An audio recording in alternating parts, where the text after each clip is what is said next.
Next, we're going to talk about histograms and frequency tables. A histogram is similar to a bar graph, except there are no spaces between the bars. They're right next to each other. The bar's heights are proportional to the frequency of a variable and whose width is equal to the class interval. A histogram is for quantitative data. In general, histograms will have 5 to 7 classes or intervals. For the purposes of this class, we'll always make histograms with 5 classes. The counts should always start at 0 along the y-axis when you're making your graph, but the x-axis does not need to start at 0. So this is a survey of a class of their age in months.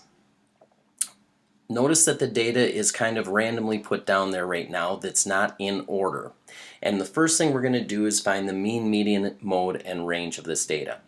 To find the mean of this data, you're just going to add them all together and divide by the number of pieces of data. I did that already, and I added up the top row and came up with 3,394. I added the second row, came up with 1,732 when you put those together.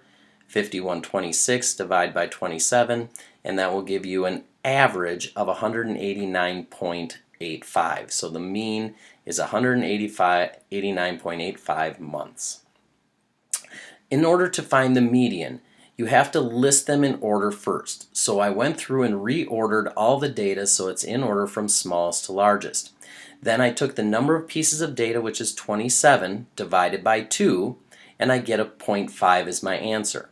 So remember, you round up to the next one, so that means the 14th number in my data set is going to be the median. So I numbered them from 1 to 14, and when you get to 14, that's going to be your median. So the median is 190 months. The mode is not 194. If you look at the data once it's ordered, that occurs 1, 2, 3, 4 times, and no other piece of data occurs 4 times or more. The range is 22 months, and I got that by taking the largest value, which is 200, and subtracting 178, which gives me 22. Now, the next thing we're going to do with this data is we're going to make a frequency table, and then we're going to make a histogram. In order to make a histogram, you always need to make a frequency table first. The first step whenever you make a frequency table is to find the class width. To do that, you start off by finding the range of the data.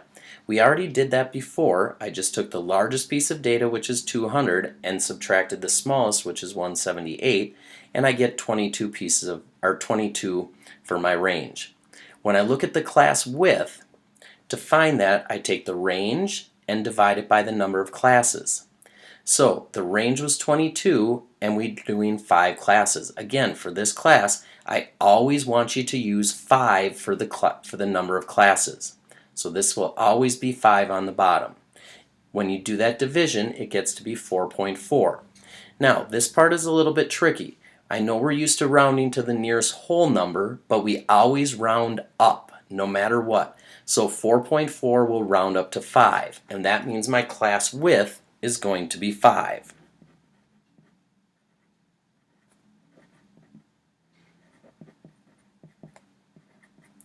So now what I have to do is I have to set up my classes.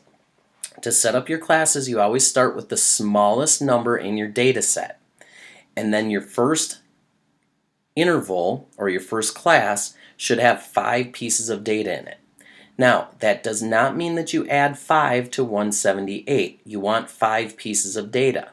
So what happens is that if you start with 178, you'll have 179, 180, 181, and 182. So that's 5 pieces of data. So I'm really only adding 4 to this number to get this number over here. So I'm going to say my class goes from 178 to 182. Once you have the first class set, then you just add the class width each time. Since my class width is 5, I'm just going to add 5 each time to what we call the lower class limit. So this number here is the lower class limit.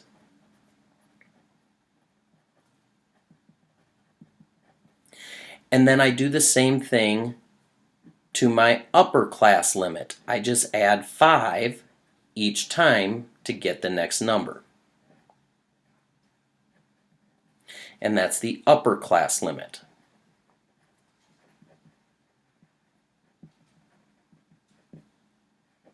So once you have all of your classes set up, then you're going to do a tally. So you're going to go through the data and you're going to put a mark at each time it occurs in that class. So for example, 198 belongs in this class, so I'm going to put a little tally mark. And then 178 is here, and then 180 is also here, 192 goes here, and so on. So I'm just going to continue and just put each one of these tick marks in the correct spot.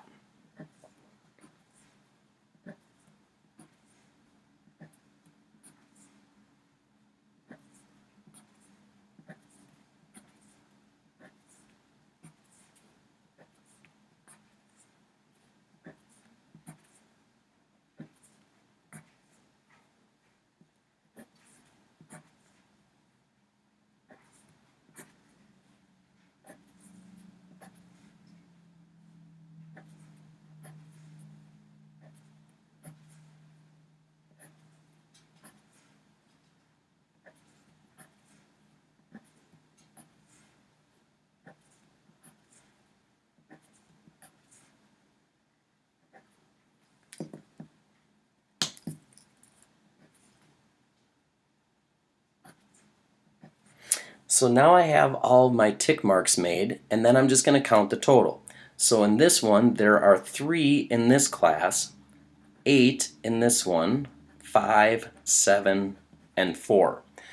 So now to actually make my histogram, so that is a frequency table. To make my histogram, I start off by making what looks like a bar graph. And when I do that, I'm going to make this the counts along this side here. Now, I only have to go up to the largest value in my frequency table, and in this case, the largest value is 8, but I went up to 14 anyway, and that's fine. So then the next thing I have to do is label the axis. We want each one of these bars to be the same width, and I just chose a width of 2 on my graph. And I think that's what you're going to want to do on your homework also. Then you label each one of the bars with the class width. So this is 178 to 182, 183 to 187, 188 to 192, and so on. I got those numbers from my classes right here. Then I need to make sure that I label that as well. I have the age in months. I also have to label my histogram as a total up here. So make sure that they both have labels on them. And then I'm just going to make my bars. So in my first class, there's a total of 3 pieces of data that fall into that section. So I'm just going to go ahead and go up to 3 and then color that bar in. Next one, it goes up to 8. Notice how these bars are touching each other. There's no distance in between them. The next one goes up to 5.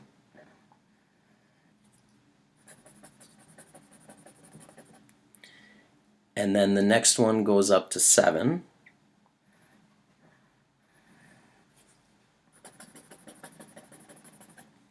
And then the next one goes up to 4.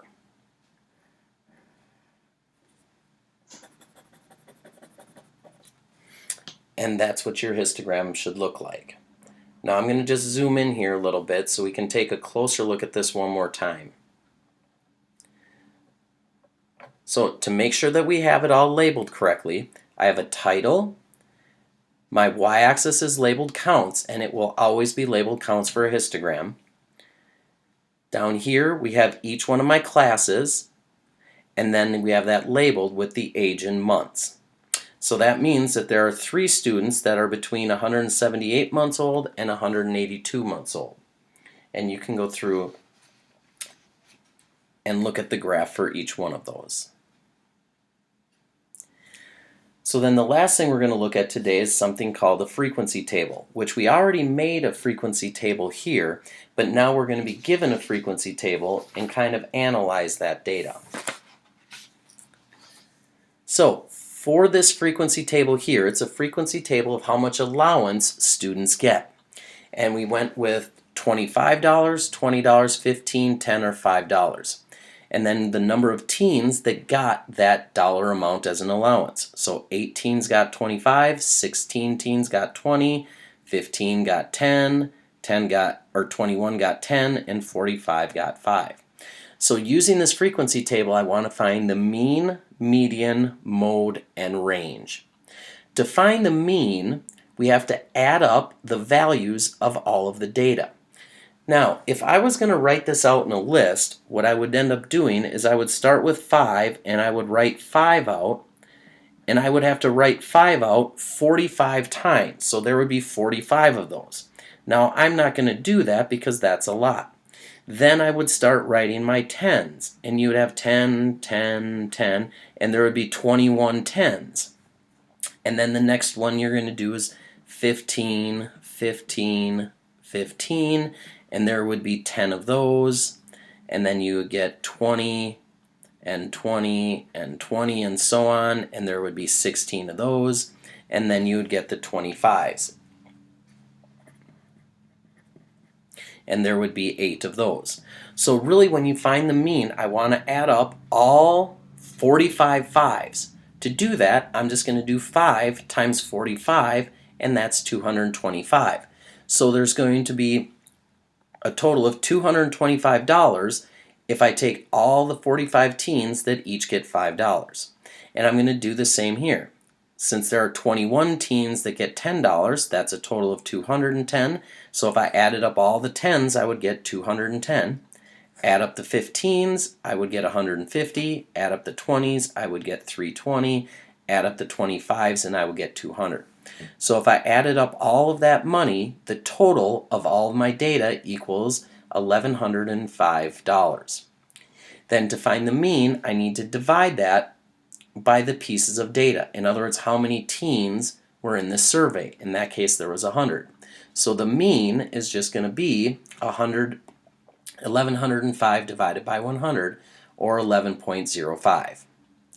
To find the median, we're going to have to find the middle piece of data. And we talked about this a couple times already, but I put this in here again.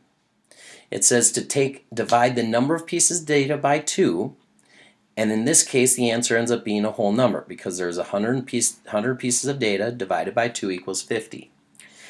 Since the answer is a whole number, the median is the average of that number and the next. So it's the average of the 50th and the 51st number. So if I go back up here to my frequency table to find where the 50th and 51st number are, remember there would be 45 fives. So then I would go into the tens. And since there's 45, if I go 5 more into the tens, that will be the 50th number. Since there's 21 tens, both the 50th and the 51st number are both going to be 10. So then to find my median, I would just take 10 plus 10 divided by 2, which is 10.